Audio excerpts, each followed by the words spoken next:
The axe itself isn't going to be doing any more damage than stock. You're also going to be really slow when you have it out, so melee combat is just out of the question. The whole time, whether or not it's out, you're going to be more vulnerable to bullets. It simply just isn't worth it to use. Well, I think this aged poorly.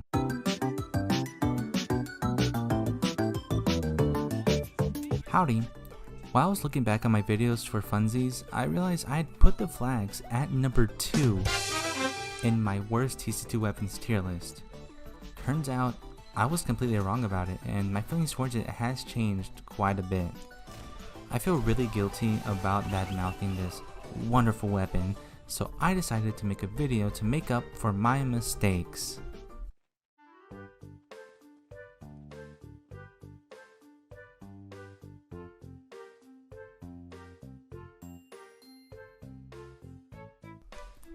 Now, as you all know, before, the Flagxe actually did suck, but it got a stat change, which is right about here.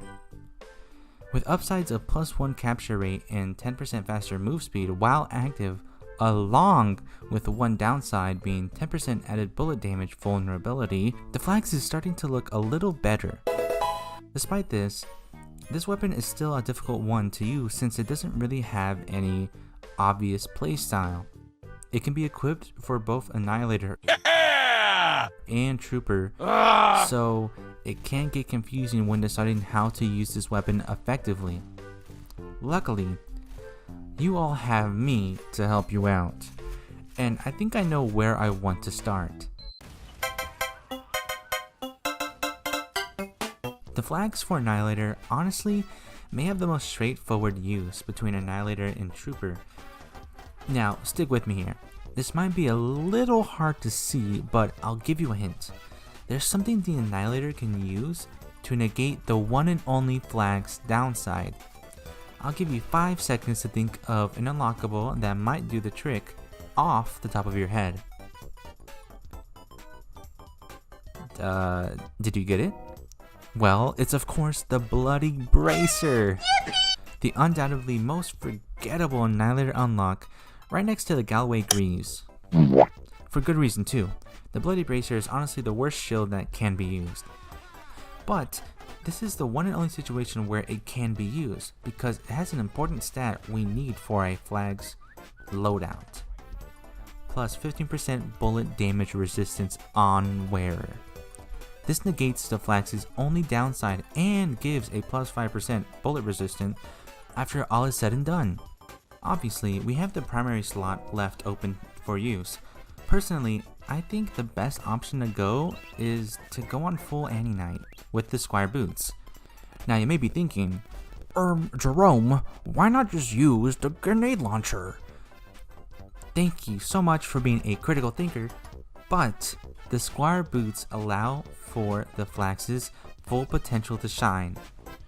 With the Squire Boots' 10% faster move speed, plus the Flagxe 10% faster move speed, well, you got a total of 20% added faster move speed.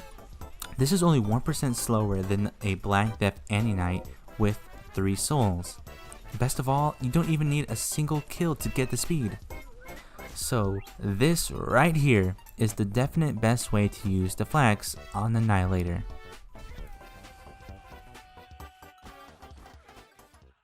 It's not over yet. Like I said, this is available for both Annihilator and Trooper.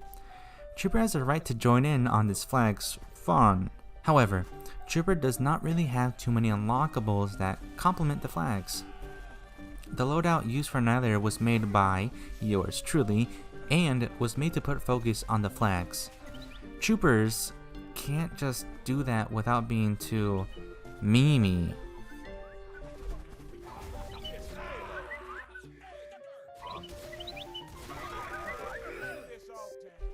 The only way to make this viable is to think about this differently. Instead of focusing on the Flagxe, how about we use the Flagxe to help focus on another weapon? That being stock. I've went through all the rocket launchers and stock seems to work with Flagxe the best. The Flagxe speed bonus allows for Trooper to cover more ground without rocket jumping. This would work well with more high damaging rocket launchers if the speed bonus was higher. But since it's not, we can still use the stock rocket launcher to gain distance without taking too much damage, and use the Flagxe when we can't rocket jump. Now, for the secondary, there really isn't that much to choose from. You, the viewer, can really choose anything. Personally, I suggest using a banner, specifically the conch. The conch is just overall really good and can help heal back any damage you get from bullets. As you can see, this loadout is pretty good. You can do damage with your rockets, and if need be, use the Flagxe to kill anybody too close. Before I say anything else, there's something that should be addressed. I did miss a single stat of the Flagxe, and it's this one right here, large melee range. Now, this with Annihilator doesn't really matter, since a majority of Annihilator weapons already have this stat. For Trooper, however, this is actually pretty good since there are no other options for long-reaching melees. I mean, you have the whip, which does like no damage, and the katana, which is kind of meh right now. This stat actually benefits the Trooper more than you would think. You won't notice it at first, but you'll learn to appreciate it. One last thing, I didn't go over the capture rate stat all too much for the same reason as the long range. Knight really isn't a class you want to stay on cart as. Trooper benefits from this more since he can shoot rockets. See how slow the cart is going here? And how I speed it up.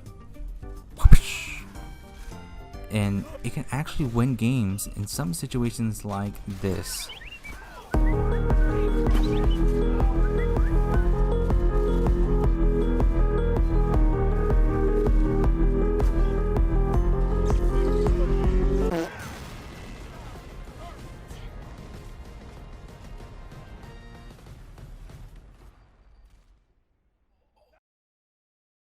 Ain't no way you will let that happen. To sum it all up, it's good. Yeah, that's about it. You don't see a lot of people using this weapon, so I'm hoping you can all give it a try. Cause trust me, it will grow on you. This video is done now, so thank you very much if you have watched it all the way through, and I wish you all a wonderful rest of your day. Bye.